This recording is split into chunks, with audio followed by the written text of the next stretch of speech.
이어서 하겠습니다. 1장 32절에서 53절은 솔로몬이 등극하는 이야기를 들려주고 있습니다. 그 중에 34절에 보면 그 왕이 등극할 때 제사장 사독과 선지자 나단은 그에게 기름을 부어 이스라엘 왕으로 삼고 너희는 납불나파를 불며 라고 했거든요. 그래서 왕을 삼을 때는 먼저는 기름을 부어야 돼요. 그 왕에게. 그렇죠? 사울도 다윗도 기름 부음을 받았죠. 누가 기름을 부었습니까? 사무엘이 사울에게도 다윗에게도 기름을 부었습니다. 솔로몬도 이제 선지자 나단이 기름 부어서 이제 왕이 되는 거죠. 그리고 이제 뿔나파를 불게 됩니다. 여기 뿔나파를 부는 것은 뿔나파는 음악적인 용도로 부르는 것이 아닙니다. 음악적인 용도가 아니고 신호의 용도로 사용이 되었습니다. 대속죄일 선포할 때도 뿔나파를 봅니다. 그리고 경고의 표시로도 사용이 되고요. 왕의 즉위식 때에도 사용이 됩니다.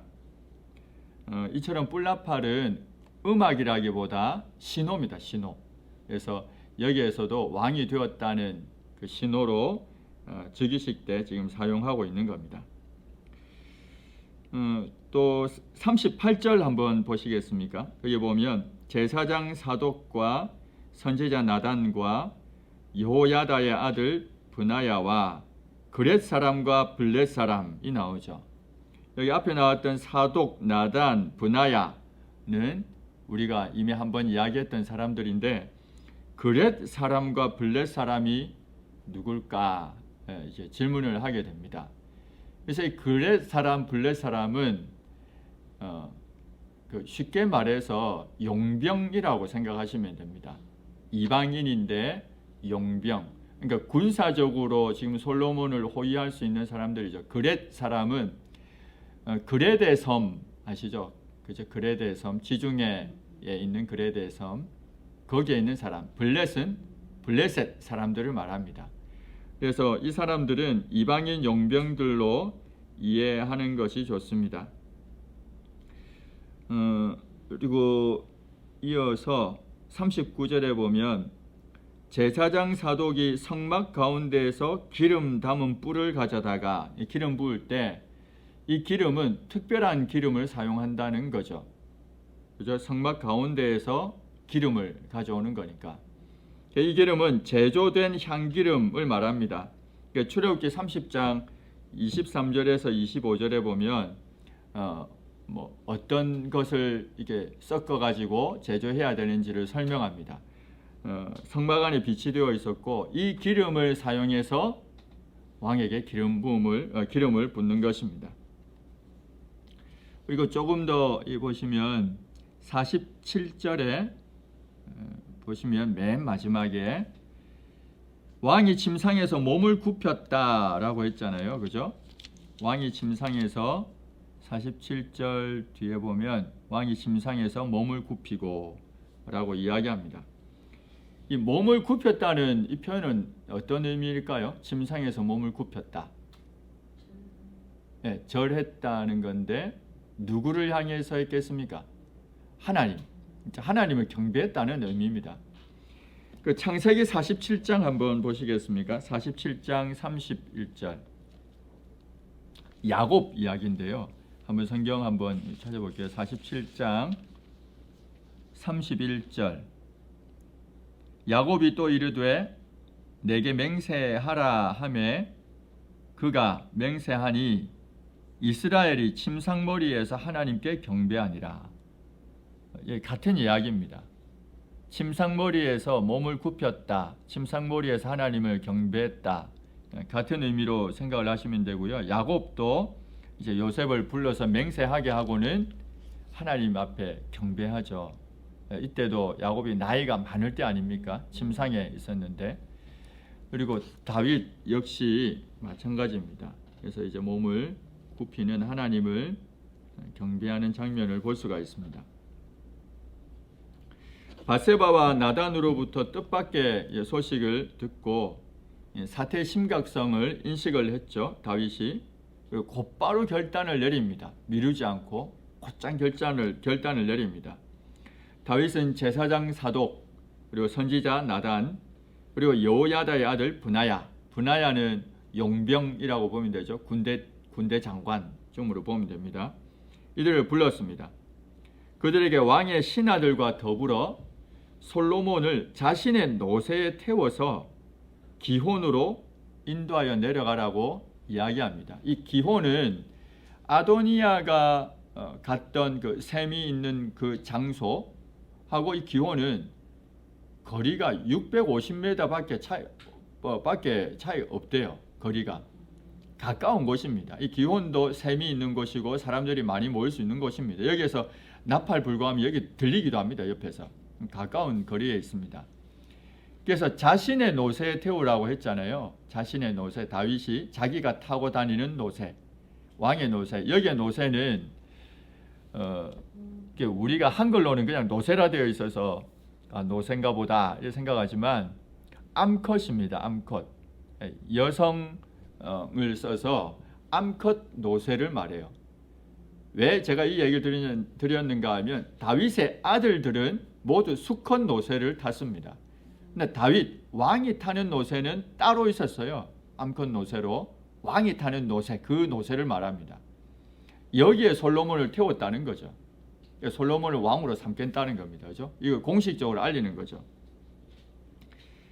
솔로몬으로 해서 왕의 노새를 타도록 한 것은 왕권의 정통성과 권위를 부여하는 행위라고 할 수가 있습니다. 기혼으로 가게 한 것은 이곳이 에느로겔과 마찬가지로 샘물이 있었던 곳이었고 사람들이 모이게 용이한 장소였기 때문입니다. 그래서 마침내 솔로몬은 기혼에서 기름 부음을 받아 이스라엘의 왕으로 세워집니다. 특히 솔로몬은 선지자에 의해서 기름 부음을 받았습니다.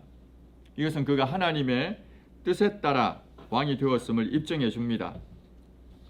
이미 말씀드린 것처럼 사울도 다윗도 사무엘에 의해서 기름 부음을 받아 왕으로 임명되었습니다. 이 솔로몬이 왕이 되었다는 소식은 신속하게 아도니아에게 전해졌습니다. 솔로몬이 다윗의 뜻에 따라 왕으로 세워졌다. 이것이 이제 전해졌습니다. 제사장 아비아달 솔로몬 편에 섰잖아요. 아도니아 편에 섰잖아요. 아비아달이 이 아들이 있는데 그 아들이 요나단인데요. 솔로몬에게 자세하게 설명을 해줍니다. 아도니아는 이제 모든 것이 끝났다 생각하고는 솔로몬에게 관대한 처분을 기대하면서 성소의 제단 뿔을 붙잡고 솔로몬에게 목숨을 구걸합니다. 제단 뿔은 번제단의 네 귀퉁이 위로 뾰족하게 돌출된 부분을 가리킵니다. 그러니까 우리가 아는 것처럼 뭐 번제단 뿔, 분향단 뿔 이런 말이 나오거든요. 이 번제단 있는데요. 번제단 위에 네 모서리 위에 이렇게 귀퉁이에 이렇게 네 개가 있어요. 뿔이 위에 이렇게 뿔처럼 여기에 레위기 우리 읽어보니까 피를 바르는 거 막 나오잖아요. 그죠? 또 성소 안에 보면 여기 성소 안에 보면 지성소, 성소 이게 분향단이 있거든요. 이 분향단에도 네 뿔이 있습니다. 이 분향단의 네 뿔에도 피를 바르는 게 나오죠. 그죠? 속죄제에 있어서 속죄제를 드릴 때 제사장이 부지 중에 속죄제에 있어서 이 죄는 고의로 인한 죄가 아니라 알지 못하고 짓는 죄를 이야기합니다. 부지 중에 죄를 지었어요. 제사장이. 그리고 이스라엘의 온 회중이 부지 중에 죄를 지으면 어떻게 하는가 하면 피를 가지고 성소 안에 들어갑니다. 그리고 지성소하고 이 성소를 가르는 이 휘장이 있거든요. 이 휘장에 피를 7번을 뿌려요. 그리고 번제단 뿔에 그 피를 또 바릅니다. 그리고는 나머지 피는 이 분향단 뿔에 바르고요. 나머지 피는 번제단 밑에다가 다 쏟아 버립니다. 제사장과 이스라엘의 온 회중이 부지 중에 죄를 짓고 죄를 깨닫게 되면 이렇게 이제 속죄제를 드리는 거죠. 특별히 그 휘장에다가 7번 뿌리는 것은 예수님이 십자가에 못 박혀 돌아가실 때 휘장이 찢어지잖아요. 하나님께 나아갈 수 있게 되었다는 것을 의미하죠. 쉽게 말해서 죄를 가지고 하나님 앞에 나아갈 수 없다는 겁니다. 피를 뿌리는 것은. 그래서 죄 문제가 해결돼야지 하나님 앞에 나아갈 수 있다는 것을 이야기하는 거고요. 분향단은 번제단 말고 성소 안에 있는 이 분향단은 요한계시록 8장 3절에 보면 성도의 기도라고 이야기해요. 여기에 분향단에서 향이 올라가거든요. 향이 올라가는 것은 성도의 기도다라고 계시록에서 이야기하고 시편에도 이야기합니다. 결국은 기도 역시도 죄를 품으면 하나님이 기도를 듣지 않는다는 걸 보여주는 거죠. 성경은 이야기합니다. 죄를 품으면 기도를 들어주지 않는다. 하나님 듣지 않는다 이야기하거든요. 그런 의미에 있어서 여기에 피를 뿌리고 바르기도 했습니다. 물론 족장이나 평민 중에 한 사람이 부지 중에 죄를 지으면 성소 안에는 안 들어가요. 번제단 뿔에 바릅니다. 아까 봤던 뿔, 그 뿔에다가 피를 또 바르기도 합니다.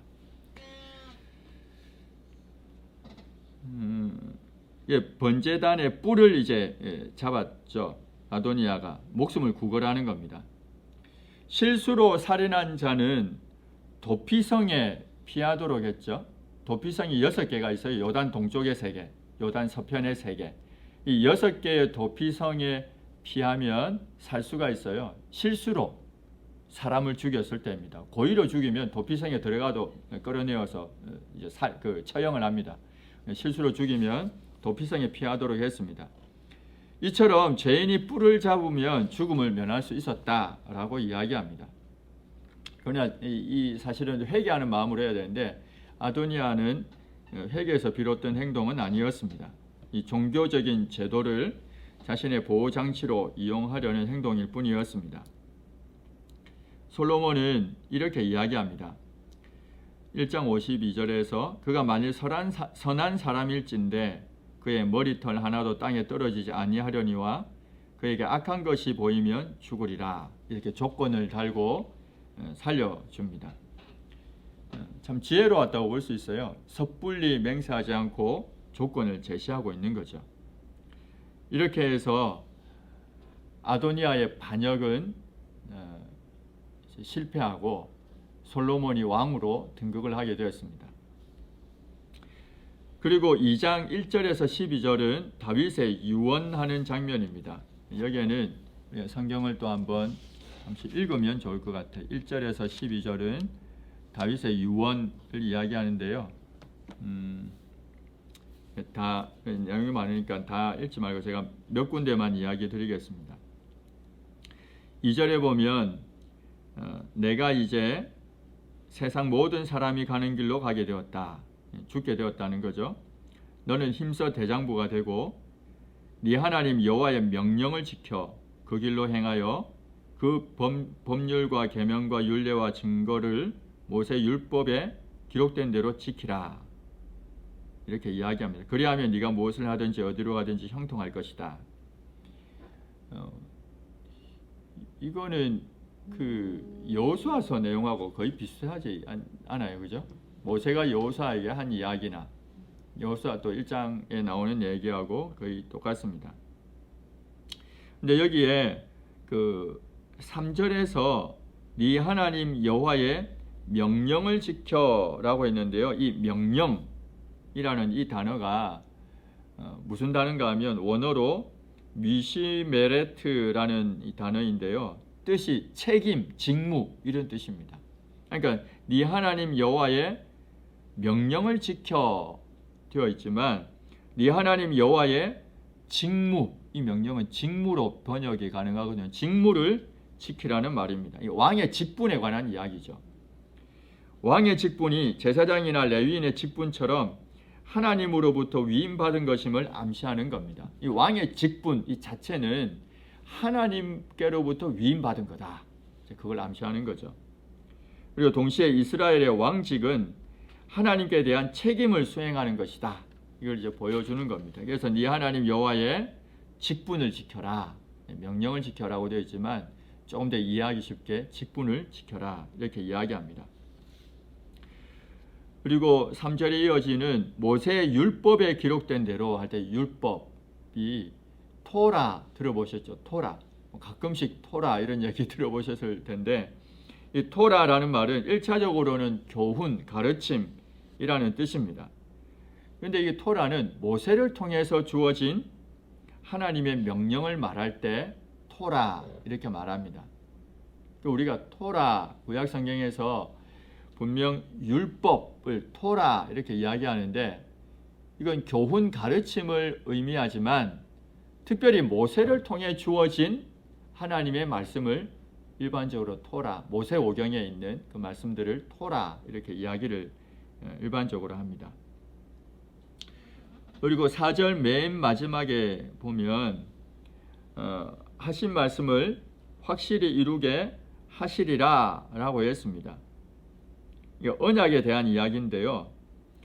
그런데 이 언약에 대한 이야기를 할 때 4절 중간에 만일 네 자손들이 그들의 길을 삼가 마음을 다하고 성품을 다하여 내 앞에서 행하면 그러면 이렇게 해주겠다. 이렇게 조건적이죠.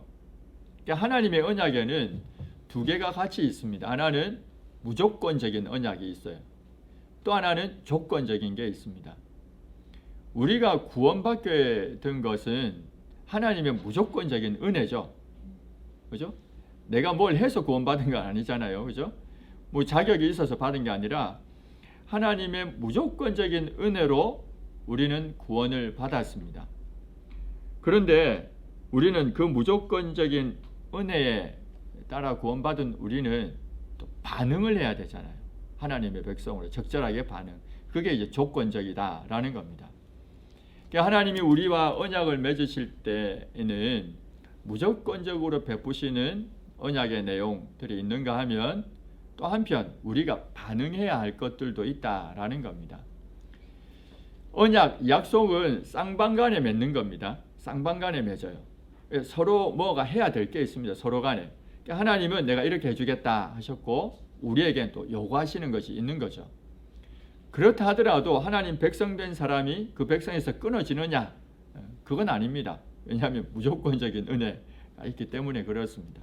그러니까 여기에도 조건을 걸고 있죠. 내가 이렇게 행할 때 이렇게 해주겠다. 이렇게 이제 조건을 걸고 있습니다.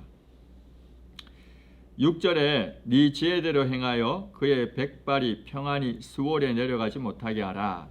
여기 스월 아까 말씀을 한번 드렸고요. 11절에 보면 다윗이 이스라엘 왕이 된 지 40년이다. 헤브론에서 7년 다스렸다. 이야기했고요. 7년 6개월 다스렸습니다. 구체적으로는 그 예루살렘에서 33년 동안 다스렸다. 이렇게 이야기합니다. 다윗이 이제 죽는 그 장면을 보여주고 있습니다. 솔로몬이 왕으로 등극한 후에 얼마의 시간이 지났습니다. 아마 이 기간을 학자들은 2년 정도로 봅니다. 2년. 다윗의 임종이 가까워 왔습니다. 모든 사람에게 죽음이 찾아오죠. 분명한 사실입니다. 히브리서 9장 27절에 보면 한번 죽는 것은 사람에게 정해져 있는 것이고 그 후에는 심판이 있다라고 했거든요. 그래서 반드시 사람은 누구나 죽습니다. 그런데 대부분 많은 사람들은 죽음을 부정해요. 그리고 회피합니다. 그래서 죽음에 대한 적절한 준비를 하지 못하는 경우가 많습니다. 누구나 다 죽게 되어 있는데 죽음 자체를 부정하거나 죽음을 회피해서 준비하지 않는 경우들이 많다는 거죠. 다윗은 죽음을 부정하거나 회피하려고 하지 않았습니다. 그래서 이것을 받아들이고 준비했죠. 그래서 유언하고 있습니다. 죽음은 성도에게 있어 지금까지와는 다른 새로운 인생의 시작이고 더 좋은 세상으로 가는 통로일 뿐입니다. 죽음은 문이다라고 이야기해요. 제가 이전에 크로스웨이라고 하는 그 성경 프로그램에 가서 공부한 적이 있는데 거기에 죽음을 문으로 설명하더라고. 문, 통과하는 문. 근데 우리가 성도가 통과해서 가는 곳은 더 좋은 곳이다. 이제 그 이야기를 거기에서 하고 있습니다. 고린도후서 5장 1절에 보면 만일 땅에 있는 우리의 장막집이 무너지면 하나님께서 지으신 집 곧 손으로 지은 것이 아니요 하늘에 있는 영원한 집이 우리에게 있는 줄 안다. 우리가 이 땅에서 장막집이 무너지면 죽으면 하늘에 우리 영원한 집이 있다. 이걸 우리는 알고 있다. 이야기하고 있습니다. 잠언 14장 32절에는 악인은 그의 환난에 엎드러져도 의인은 그의 죽음에도 소망이 있다. 의인은 그의 죽음에도 소망이 있습니다. 시편은 성도의 죽음을 귀하게 보신다 라고까지 이야기합니다. 성도는 의인은 죽음조차도 소망이 있습니다. 그래서 우리가 죽으면 더 좋은 세상, 사실은 비교할 수 없는 새하늘과 새 땅에 간다, 낙원에 간다는 것을 알기 때문에 죽음을 부정하거나 회피하려거나 하지 않고 준비할 수가 있는 겁니다. 다윗은 준비했죠. 그래서 유언을 하고 있습니다. 구체적으로. 그러니까 우리도 죽음을 준비해야 됩니다. 내가 죽음을 준비해야 되나? 그러면 너무 먼 이야기 같은데 준비해야 됩니다. 언제 어떤 일이 벌어질지 모릅니다. 그런 일이 없어야 되지만.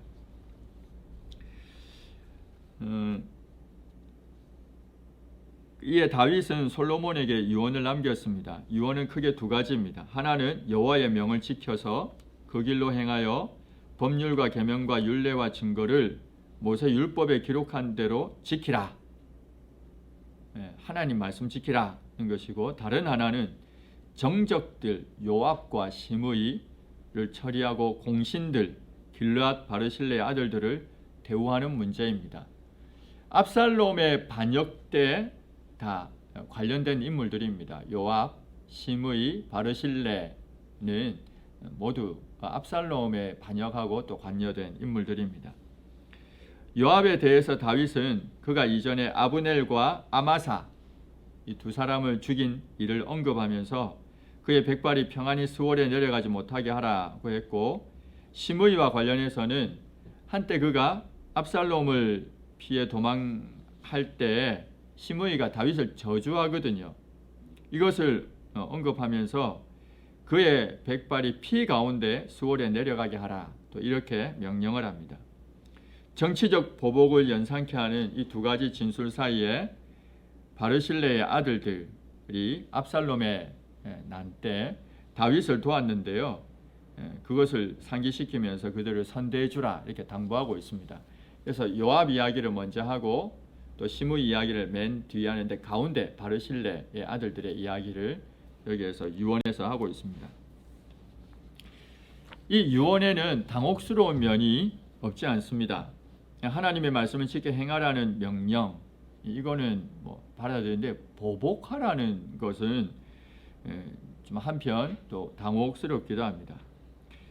요압은 다윗의 군대 장관으로 있으면서 다윗에게 충성했습니다. 사무엘하 12장 26절 31절 내용이나 24장 3절에 보면 정말 충성스럽게 다윗 편에 서 있었습니다. 요압이. 그리고 다윗이 시므이에게는 맹세했거든요. 그래서 내가 너를 이렇게 죽이지 않겠다라고 맹세까지 했습니다. 그런데 다윗의 유언에 보면 이 두 사람을 솔로몬한테 죽이라고 하고 있는 거잖아요. 이걸 이제 어떻게 봐야 될 것인가라는 겁니다. 요압의 경우를 한번 생각해 보겠습니다. 다윗의 말대로 요압은 태평시대에 전쟁의 피를 흘린 사람입니다. 군대 장관으로 있었고요. 다윗과 함께 했습니다. 그는 다윗과 더불어서 화평을 맺으러 온 아브넬이 있어요. 아브넬은 사울의 군대 장관이었거든요. 근데 이 아브넬이 사울이 죽고 나서 다윗하고 화평을 맺으려고 찾아옵니다.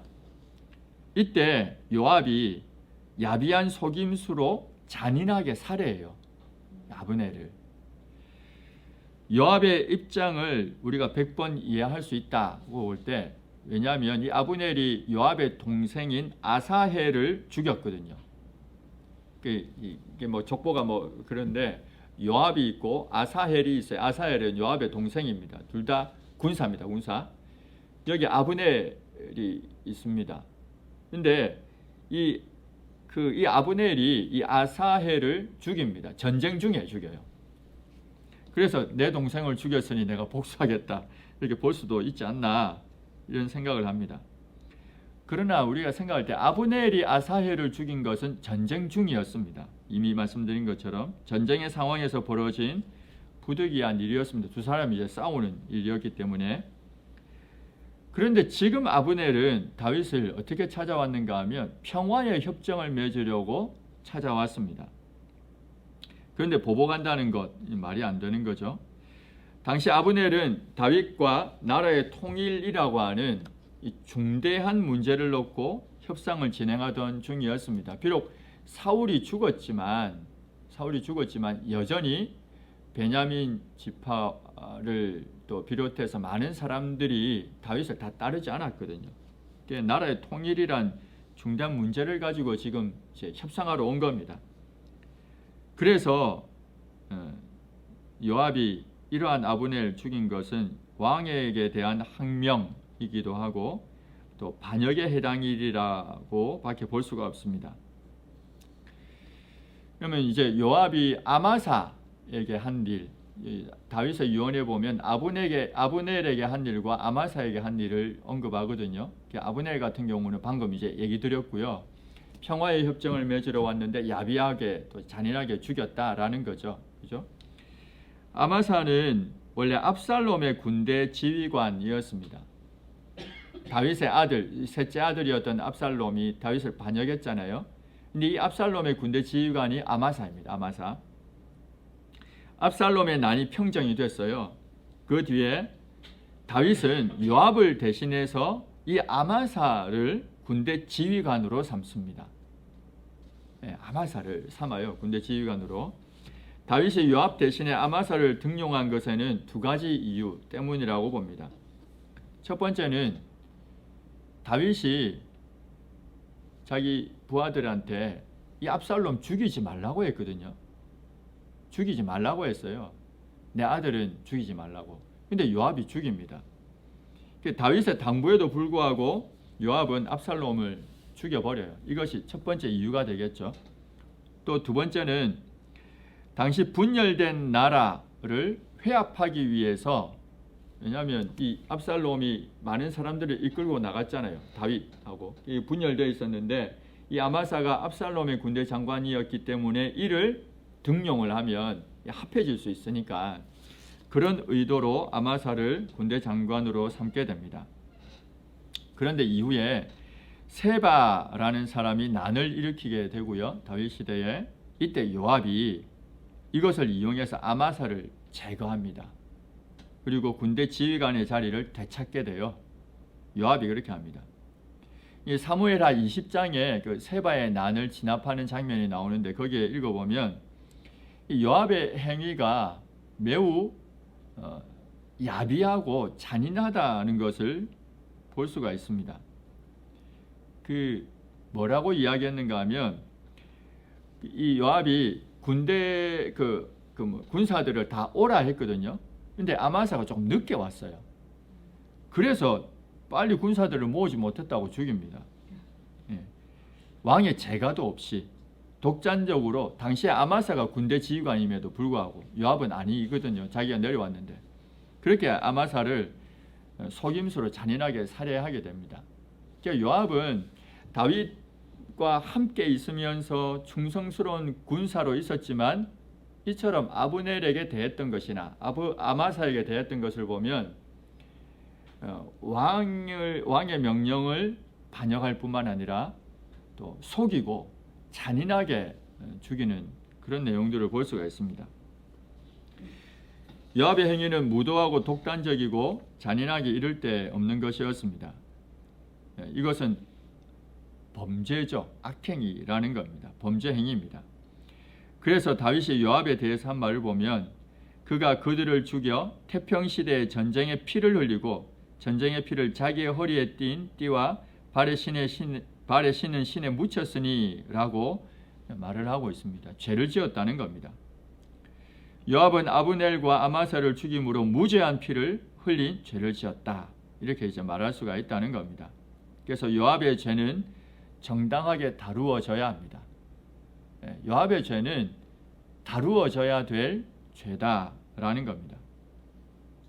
요압은 다윗 왕국의 핵심 인물이었고 다윗은 왕으로서 요압의 행위를 공의로 심판해야 될 책임이 있었지만 그 자신 때에는 이 일을 하지 못하고 아들 솔로몬에게 요압을 제거해 달라고 당부하고 있습니다. 이것은 정치적인 숙청이라고 보기보다 율법이 요구하고 있는 공의의 터 위에 세우고자 하는 의도에서 나온 것이다. 이렇게 볼 수가 있습니다. 그래서 요압을 제거하라는 거죠. 그의 무죄한 자의 피를 흘린 그 죄에 대해서 벌하라, 공의로 집행하라, 그런 의도인 것입니다. 시므이, 이제 볼게요. 시므이는 베냐민 지파에 속한 사람이고 말씀드린 것처럼 다윗이 압살롬의 난을 피해서 도망갈 때 악한 말로 다윗을 저주했던 인물이 시므이입니다. 막 시므이가 다윗을 저주하면서 막 돌도 던지고 그렇게 하거든요. 그 이후에 압살롬의 난이 평정이 되니까 시므이는 신속하게 다윗에게 나아와요. 그리고는 자신의 잘못을 뉘우칩니다. 다윗으로부터 용서를 받아내요. 그러나 그 정황상 그 상황을 보면 자신의 잘못을 진심으로 뉘우쳤다 이렇게 보기는 어렵습니다. 시므이에 대해서 평가할 때 뉘우치는 듯한 태도를 보여서 자신의 목숨을 건지려고 한 것이었습니다. 이 궁여지책이 아니었나 그 생각을 합니다. 그럼에도 불구하고 다윗은 잘못을 너그러 용서해 주었고 또 보증하기 위해서 맹세까지 했습니다. 다윗의 이런 모습은 때로는 지나치게 단순하고 심지어는 경솔해 보이기까지 합니다. 이런 맹세를 한 것은 한편으로는 좀 경솔하게 한 것이 아닌가 그 생각을 합니다. 우리 맹세하면 사사시대 중에 떠올리는 인물이 있죠. 자신의 딸을 죽게 한 입다, 그죠?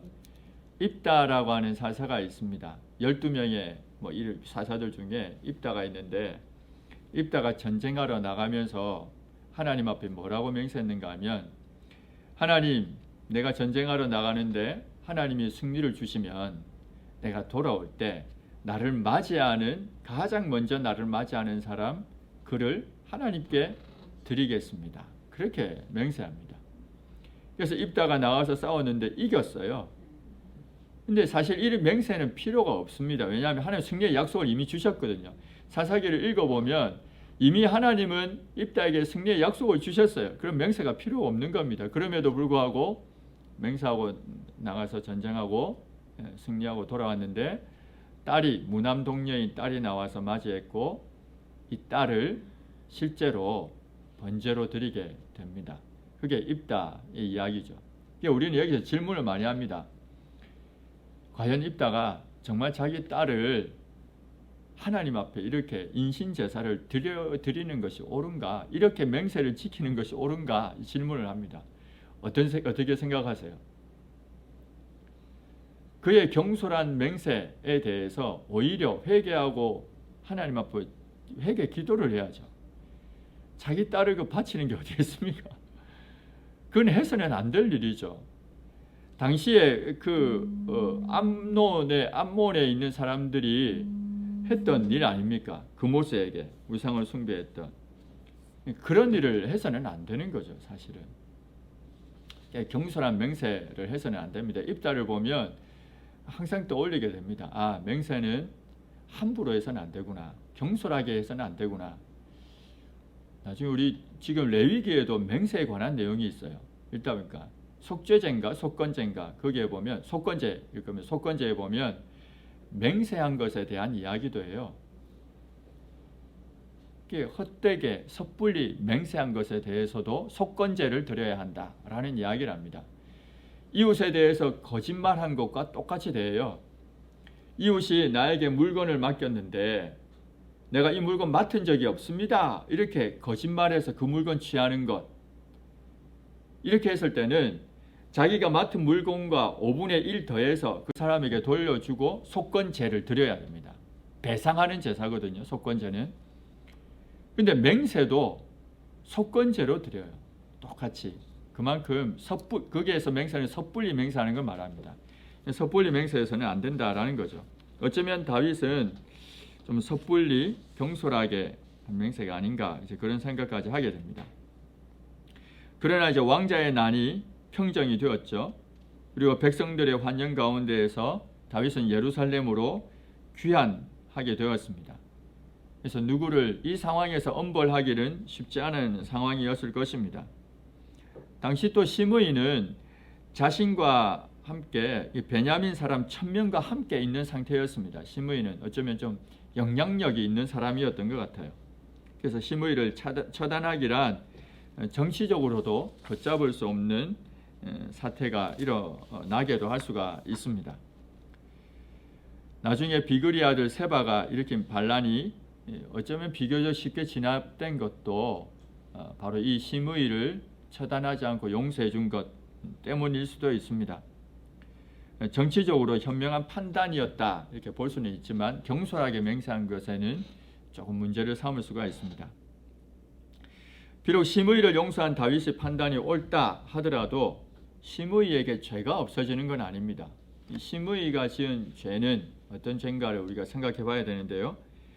여호와의 기름 부음을 받은 왕을 저주한 죄죠.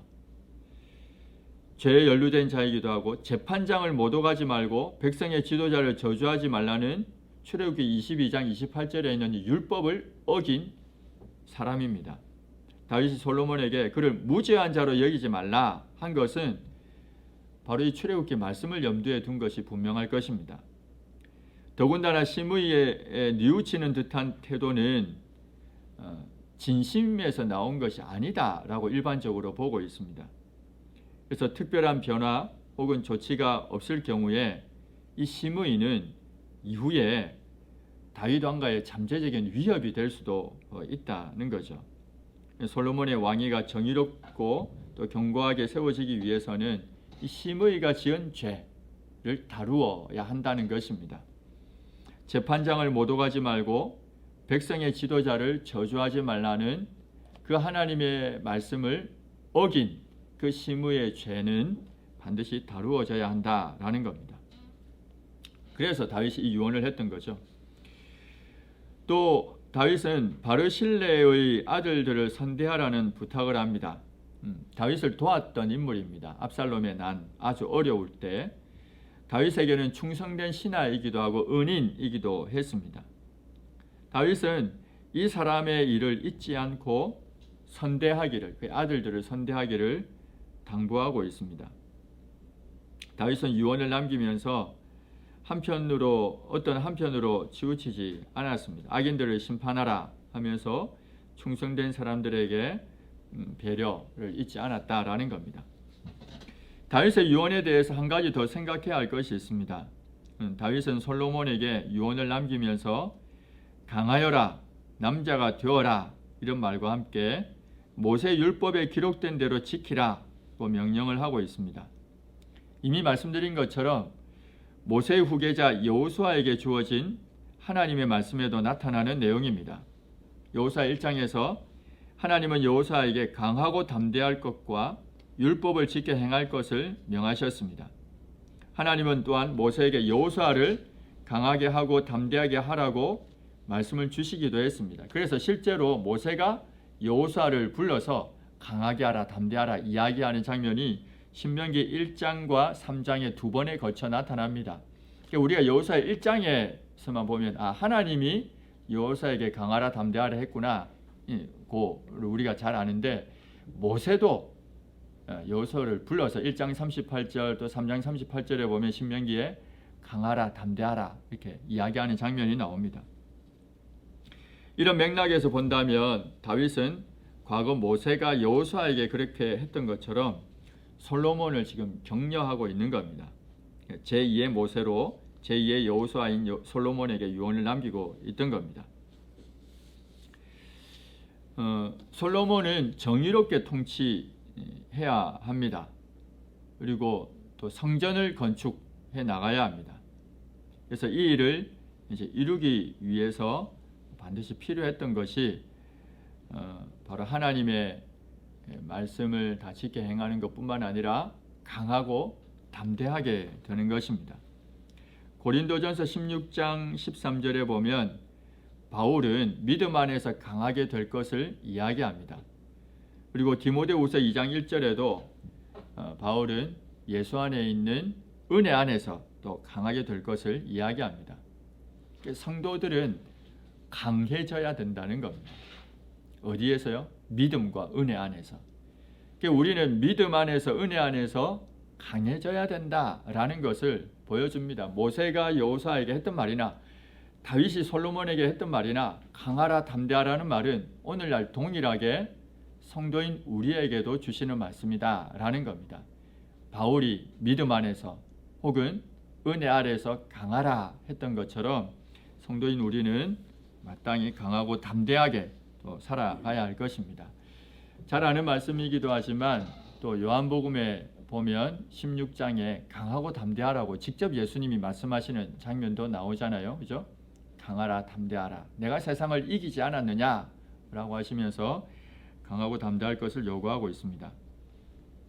유언이 있고 난 뒤에 다윗은 죽어서 다윗의 성에 장사되었습니다. 이로써 그리스도 이전 가장 위대한 왕의 시대가 끝나고 그 아들 솔로몬의 시대가 열립니다. 12절에 보면 솔로몬이 그의 아버지 다윗의 왕위에 앉으니 그의 나라가 심히 견고하니라 라면서 솔로몬의 시대가 열렸음을 이야기합니다. 이제 2장 13절에서 46절 이 내용은 긴데요. 내용은 이 분량은 많은데 단순합니다. 다윗의 유언대로 행하는 것을 여기에서 우리가 볼 수가 있습니다. 13절에서 이제 46절까지의 이제 전체 내용인데요. 그 중에 몇 구절만 한번 보겠습니다. 22절을 보면 그 어떤 상황이냐면 어머니 밧세바가 솔로몬에게 그 아도니아의 요청에 의해서 밧세바가 그 아비삭을 달라고 하는 그 내용입니다. 그때 솔로몬이 어머니에게 하는 이야기입니다. 22절에 보면 어찌하여 아도니아를 위하여 수넴 여자 아비삭을 구하시나이까? 그는 나의 형이오니 그를 위하여 왕권도 구하옵소서. 그뿐 아니라 제사장 아비아달과 수리의 아들 요압을 위해서도 구하옵소서. 이렇게 어머니에게 지금 한편 분노하고 있는 장면을 볼 수가 있죠. 근데 앞에 이 말하기 전에 솔로몬이 어머니를 대한 것을 보면 정말 효자라는 걸 알게 돼요. 서로 이렇게 마주 대할 때 어머니가 오면 또 앞에 자리를 마련하고 자기 오른편에 앉히고 하는 그 장면들을 보면 영접하는 장면을 보면 얼마나 어머니를 극진하게 대하는가를 알 수가 있습니다. 그런데 이렇게 막 분노하는 장면을 보여. 이것은 사적인 감정에 의한 분노라고 보기는 어렵습니다. 여기에서 보는 것. 그러니까 예수님이 노하시는 장면들이 가끔 나오잖아요. 사적인 감정에 의한 분노라고 보기는 어려워요. 이것은 공적인 것이라고 봐야 됩니다. 이스라엘의 안녕과 평화를 지켜야 할 왕으로 당연하고도 필연적인 반응이라고 볼 수가 있습니다. 성경의 때때로 우리에게 분노할 것을 요구하기도 합니다. 분노할 것을. 어떤 면에 있어서 분노해야 되는가? 나의 사적인 감정에 의해서 분노할 것이 아니라 하나님 나라, 공적인 것을 위해서 분노할 것을 가끔씩 이야기합니다. 솔로몬의 분노는 이스라엘의 왕됨이라고 하는 공적 직무와 관련된 것이다.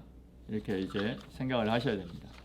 어머니에게 왜 이렇게 화를 내나 그러시지 말고 이제 그렇게 생각을 하시면 됩니다. 또 이 성경 구절 중에 쭉 보시다가 26절 한번 보시면요.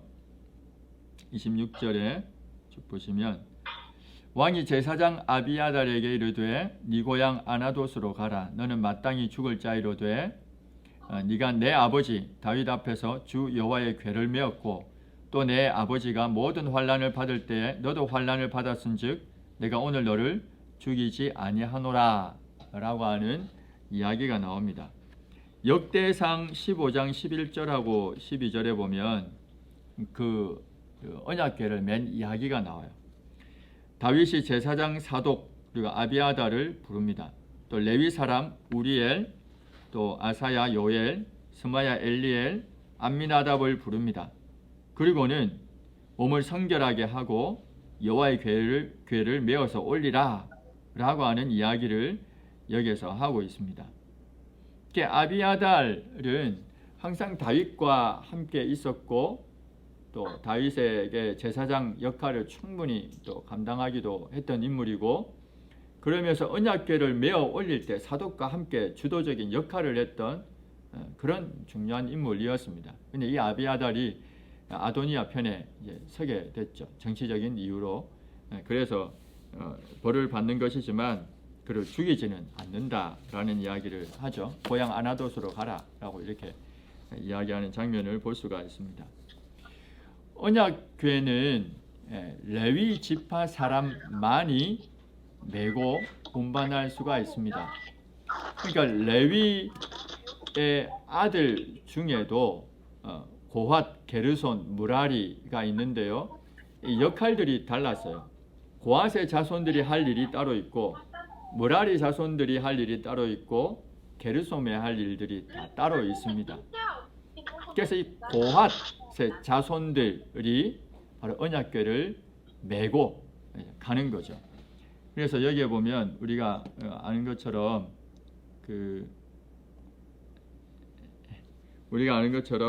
이 아비아달도 당시엔 고핫 자손들과 함께 언약궤를 메었다. 이것은 아주 큰 의미가 있는 겁니다. 솔로몬은 왕으로 등극하고 난 다음에 다윗의 유언을 실행에 옮깁니다.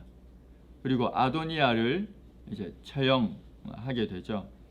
아도니아는 왕이 되기 위해서 반역을 꾀하다가 솔로몬의 관대한 처분으로 생명을 보존할 수가 있었습니다. 그런데 얼마 후에 그가 밧세바를 찾아가서 수넴 여자 아비삭을 아내로 얻을 수 있도록 솔로몬을 설득해 달라는 부탁을 합니다. 밧세바는 이 부탁을 받고 솔로몬을 설득하려고 했습니다. 밧세바가 왜 그렇게 했는가 하면 아도니아의 숨은 의도를 알지 못했죠. 그래서 지혜롭게 행동하지 못한 것이라고 볼 수가 있습니다. 아도니아의 숨은 의도가 뭐겠습니까? 아도니아의 숨은 의도. 왕의 여인을 취한다는 것은 내가 그 자리에 올라선다는 겁니다. 압살롬이 반역을 할 때, 그래서 다윗이 그 성에서 쫓겨나지 않습니까? 그때 신하들이 압살롬에게 뭐라고 했습니까?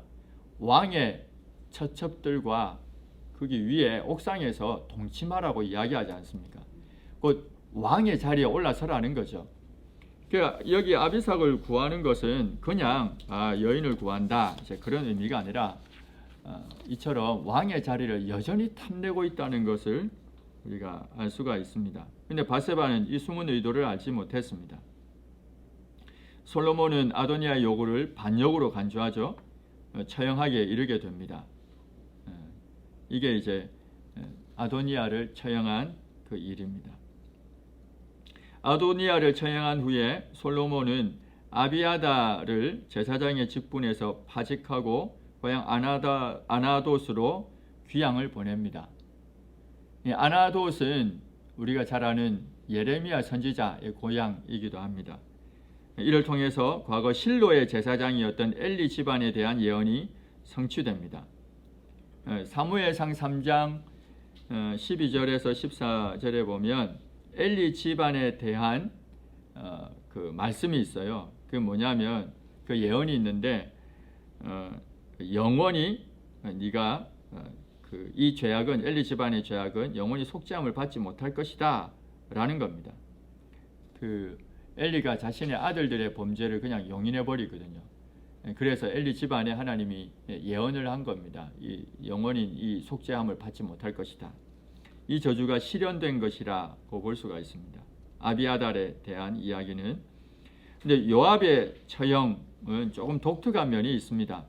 요압의 처형은 분명히 정의를 실현하기 위해서 이룬 것이지만 처형 방식에 있어서 보면 성소의 제단에서 처형을 합니다. 일반적으로 성소의 제단에서는 처형을 하지 않고 끌어내어서 처형을 하게 되거든요. 근데 요압이 그 제단 뿔을 잡았고 그래서 여기에서 그냥 처형해 버리는 그 이야기를 합니다. 그래서 브나야가 제단으로 피신한 요압을 선뜻 처형하지 못합니다. 왜냐하면 그 제단에서 끌어내어서 처형해야 되는데 그 안에서 처형하기는 쉽지 않았을 것입니다.